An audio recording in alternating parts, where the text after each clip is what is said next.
নমস্কার, আমি পারমিতা। আমরা যে প্রতিভাবান বাঙালিদের নিয়ে সিয়াটেলে পডকাস্ট শুরু করেছিলাম তার আজকে ৩য়তম এপিসোড, এবং আজকে পরিচয় করব আরেকজন শিল্পীর সাথে যার নাম আনন্দ বসাক। আজকে চলে এসেছি আনন্দদার বাড়িতে। চলুন সেই গল্পই শুনবো আজকের পডকাস্টে। নমস্কার, আমি আনন্দ বসাক। আমি সিয়াটেলে বথেল এরিয়ায় থাকি আমার পরিবারের সাথে, আমার স্ত্রী কৃত্তিকা আর দুই ছেলে অভিনন্দন আর আরোহণকে নিয়ে। আজকে আমরা যখন আনন্দদার ঘরে ঢুকলাম তখন চারিদিকেই এত আঁকা এবং এত শিল্প দেখলাম, তো সেগুলো নিয়ে কথা বলবো। কি আনন্দদা, আপনি বলুন যে কবে থেকে শুরু হলো এই আঁকার সাথে আপনার ভালোবাসার যে সম্পর্কটা? হ্যাঁ, আঁকা শুরু বলতে আঁকার সাথে সম্পর্ক আমার জন্ম থেকেই শুরু। আমার বাবা শ্রী অরূপানন্দ বসাক, উনি গত হয়েছেন 22 সালে, কিন্তু উনি কলকাতা গভর্নমেন্ট আর্ট কলেজের মাস্টার ডিগ্রি করা আর্টিস্ট ছিলেন। তো উনি সারা জীবন আঁকার সঙ্গেই ছিলেন। ওনার বিজনেস ছিল কমার্শিয়াল আর্টের, এবং আমি জন্ম থেকে দেখেছি ওনার স্টুডিও, ওনার বিজনেস, ওনার কাজকর্ম, ওনার কর্মচারীদের কাজ সব আমাদের বাড়িতেই নিচের তলায় হতো, আর আমরা উপরের তলায় থাকতাম। তো দেখে দেখেই শেখা বলতে গেলে। তারপরে যেরকম হয়, আমেরিকায় চলে এসেছি ছেলেদের হেল্প করার জন্য। ওই ক্রেয়ন আর পেন্সিল কালার নিয়ে যেরকম সকলে তোমরা করো হেল্প, সেরকমভাবেই করেছি টুকটাক। সেরকম সিরিয়াসলি কোনো দিন আঁকিনি। বাবা চলে যাওয়ার পর, এই 22 সালে বাবার মৃত্যু হয়েছে, তারপরে 23 সালের গোড়ার দিক থেকে হঠাৎ আমার মনে হলো যে আমি একটু চেষ্টা করে দেখি যে কীরকম হচ্ছে। তো তখনই ওই ক্যানভাস, রং তুলি, একটু সিরিয়াসনেস, আচ্ছা শিখছি দেখে, ইউটিউব দেখে শেখা খানিকটা, এইসবভাবে শুরু করি। তো কিছু ফটো ফ্রেমে বাঁধানো ছবি যেমন আমার পেছনে আছে এরকম, ওগুলোই আমার প্রথম কিছু প্রয়াস। তারপরে আস্তে আস্তে এখন দু বছর মতো হলো, 2 বছরও হয়নি পুরোপুরি সেভাবে দেখতে গেলে, 2 বছর মতো হলো আঁকা সাথে যুক্ত। ভালো লাগছে, পুরোটাই ক্যাজুয়ালি ভালো লাগা থেকে, কোনো প্রেশার নেই। আস্তে আস্তে ধীরে ধীরে একটু একটু করে এক একটা আঁকা করার চেষ্টা করছি যেরকম লাগছে এখন। একেবারে শিক্ষানবিশ ছাড়া আর আমাকে কিছু বলা যায় না। 2 বছরে কিছুই হয় না, তাই আমি একেবারে শিক্ষানবিশই বটে আঁকার দুনিয়াতে। অনেক শেখা বাকি আছে জীবনে। বাঙালি ঘরে জন্মালে যেমন হয় না, আঁকা বা গান এগুলো আমরা শিখছি, তো আপনি কোনোদিন মানে সেইভাবে আঁকা টিচার আসছে, আঁকা শিখছেন, এরকম ছোটবেলা থেকে শুরু হয়েছিল না কখনোই আঁকা শুধু শুধু দেখেছেন? শুধু দেখেছি, আঁকা শিখিনি কোনোদিনও কারোর কাছে। দেখেছি বাবাদের সকলকে আঁকতে, ওই দেখে দেখেই মনের মধ্যে কিছুটা আইডিয়া এসছে। হয়তো দেখার থেকে মনে রেখেছি কিছু কিছু, কিভাবে স্ট্রোকগুলো হতো তুলির বাবাদের, কতটা থিক কালার করলে কতটা প্রমিনেন্ট হবে কত দূর থেকে, এইসবগুলো ওই দেখে দেখেই শেখা। দেখা শোনা এইসবের মধ্যে দিয়েই। আর বাবা চলে যাওয়ার পরে মনে হলো যে বাবা যে কাজটা করতো সেই কাজটা যদি করা যায়, মানে জিনের মধ্যেই ছিল আপনার সেই আর্টিস্ট সত্তাটা।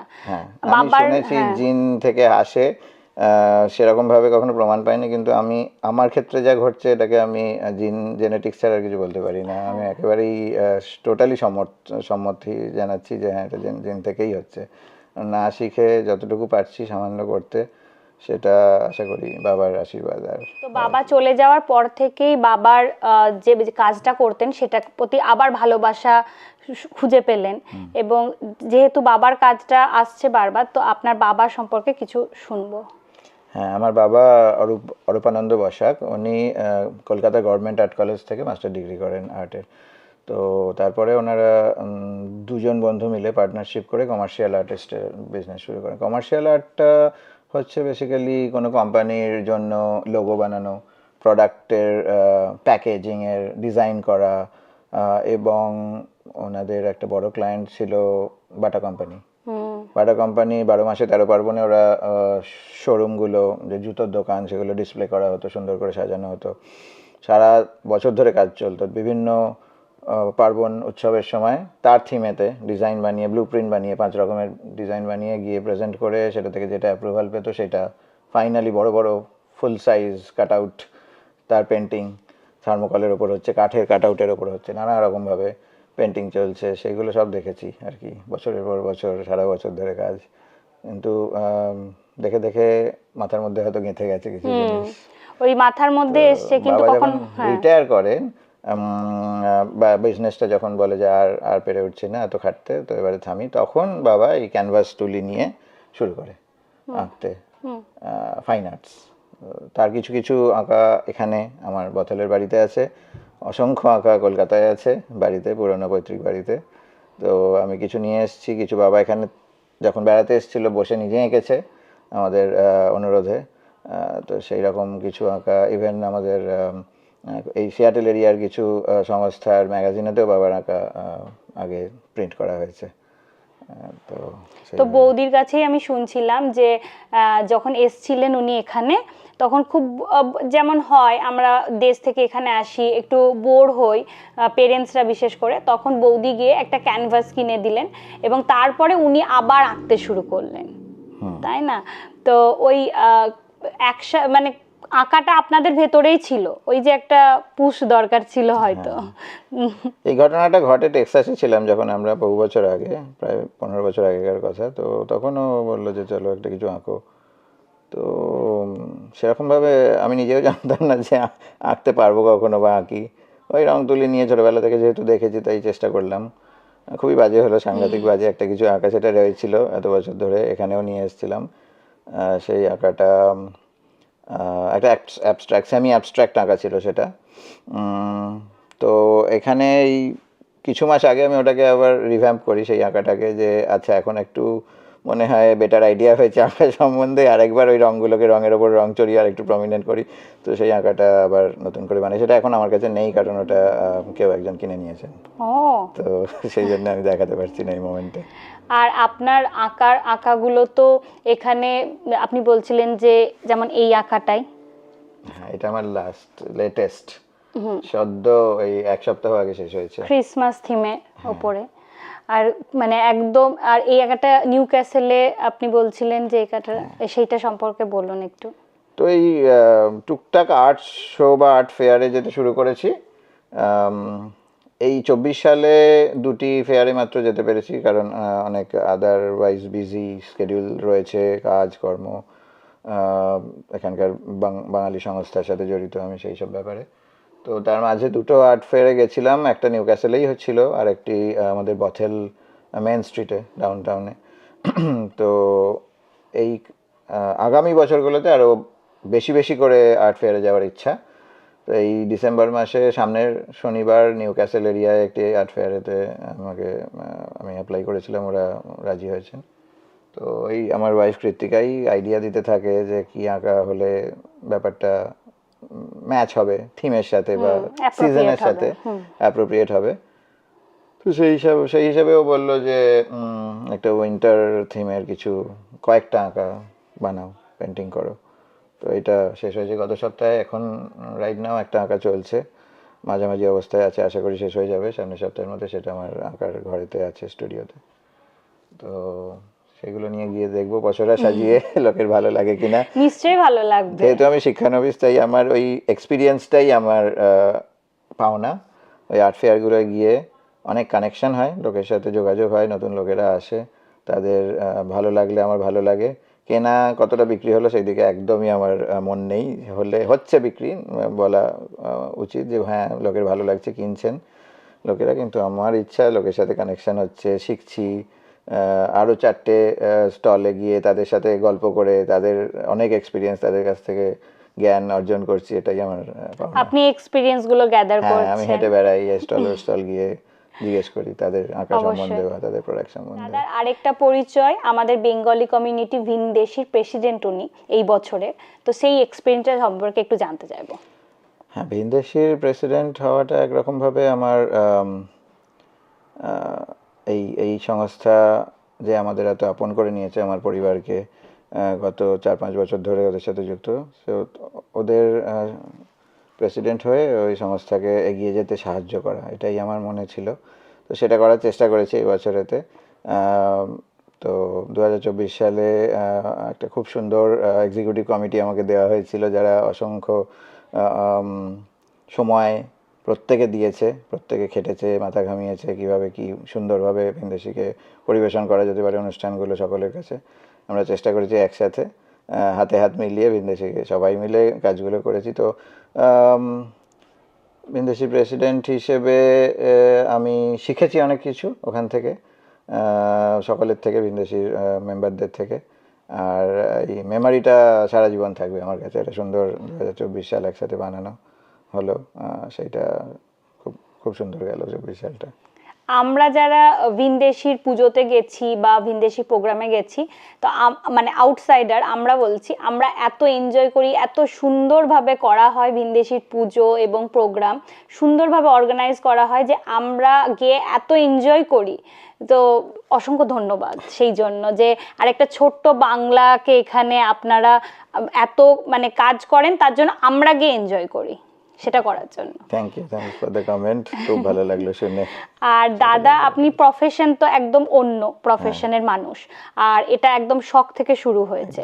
তো এই দুটো মানে এই আর্টগুলো করতে কতটা সময় লাগে, কিভাবে সময়টা বার করেন? তাছাড়াও দুটো ছেলে রয়েছে, ফ্যামিলির সময়, বিদেশে যেহেতু অনেক কাজই আমাদের নিজেদেরকে করতে হয়, তার বাইরে গিয়ে কখন নিজেকে এই সময়টা দেন এবং কত সময় লাগে? আমি প্রফেশন হিসেবে আইটিতেই আছি বরাবর। তো আমার এখনকার যে কারেন্ট জব লাস্ট 3 বছর ধরে, তাতে আমি ইস্ট কোস্টের টাইমে কাজ করতে হয়।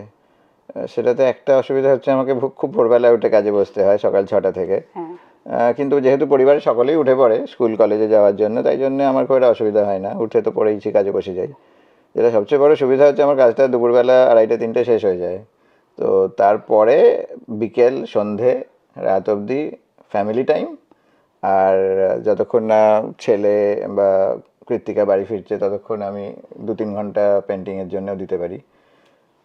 সমানভাবে ভিনদেশির কাজও করেছি, একই ওই সময়টা কাজে লাগিয়ে পুরোপুরি অফিসের কাজ বন্ধ করা শেষ হওয়ার পরে 2-3 ঘন্টা প্রত্যেক দিন পেন্টিং অ্যান্ড ভিনদেশির প্রেসিডেন্ট হিসেবে যা করার কাজ, প্ল্যানিং, সেগুলো করতে খুব হেল্প হয়েছে। জানি না এই সুবিধাজনক পরিস্থিতি কতদিন চলবে জীবনে, কিন্তু আপাতত তো বেশ এটা উপভোগ করছি ব্যাপারটাকে। আর কতদিন লাগে একটা পেন্টিং শেষ করতে, সেই আইডিয়াটা নিয়ে বসতে? কারণ এটা তো একটা নিজস্ব টাইম, ওই টাইমটা দিতে কতদিন লাগে? তো পেন্টিং শুরু করতে একটু একটু মনের মধ্যে একটা এনার্জি আসতে হয়, আমি সেটা অনুভব করেছি। যে এই যে এক্ষুনি ভাবলাম যে এটা শুরু করতে পারি না, ধরো 3-4 দিন শুধু তাকিয়েই আছি ফাঁকা ক্যানভাসটার দিকে, আমি জানি কিছু একটা আঁকতে চাইছি কিন্তু আসছে না, এনার্জিটা হাতের মধ্যে বা মাথার মধ্যে আসছে না, যে এইবারে আমি ঝাঁপিয়ে পড়ি। যখন আসে তখন শুরু হয়। বড় ক্যানভাস এরকম সাইজের হলে 2 সপ্তাহ মতো লাগে, কারণ ওই কাজের শেষে হার্ডলি 1 ঘন্টা, 2 ঘন্টা, কি উইকেন্ডে 2 ঘন্টা দিতে পারি। এইভাবে চলতে চলতে কোনো দিন খুব জোশ এসে যায়, তখন 4-5 ঘন্টা টানা আঁকলাম, বাট খুব রেয়ার সেটা। আদারওয়াইজ 2 সপ্তাহ লাগে বড়গুলো করতে।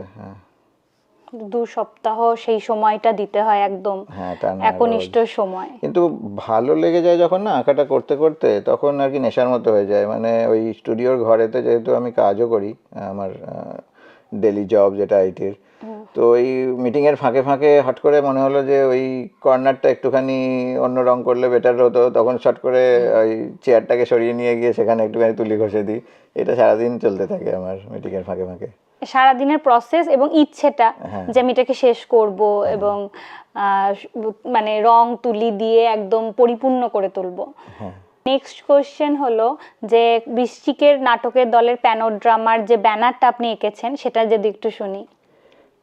তো পরাগ আমাকে যোগাযোগ করে এর আগের বছর 23 সালে যোগাযোগ করেছিল পরাগ।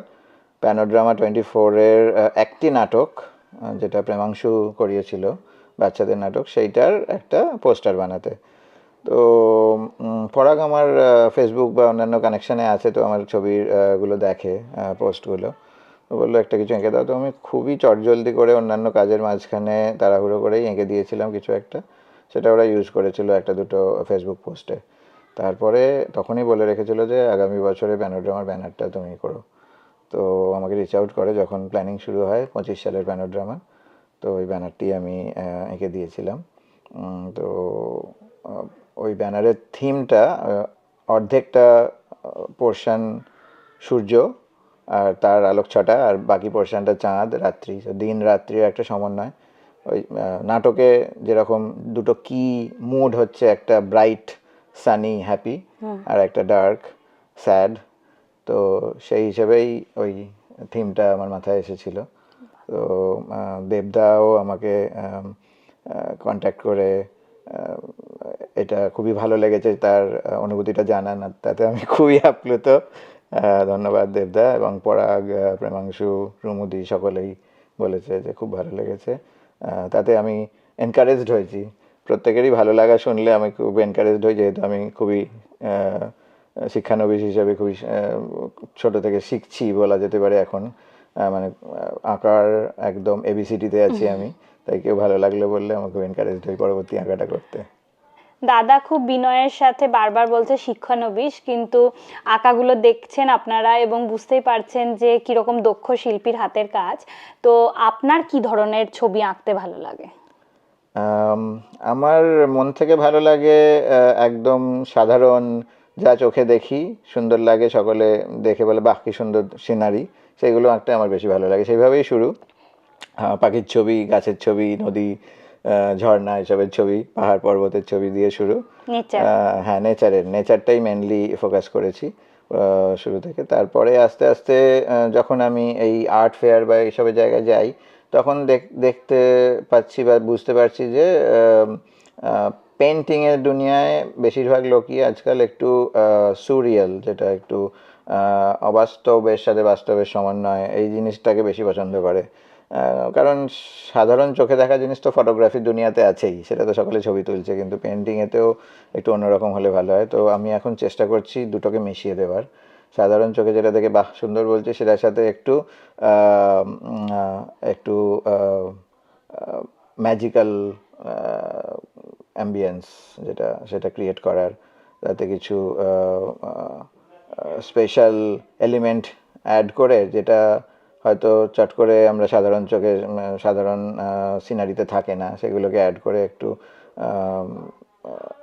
সেমি অ্যাবস্ট্র্যাক্ট, সেমি রিয়ালিস্টিক মোডে আনার চেষ্টা করছি। সেটাতে আরও বেশি ভালো লাগা পাচ্ছি সকলের, তাতে আবার আমি উদ্বুদ্ধ হচ্ছি যে হ্যাঁ তাহলে এটাই চায় সবাই।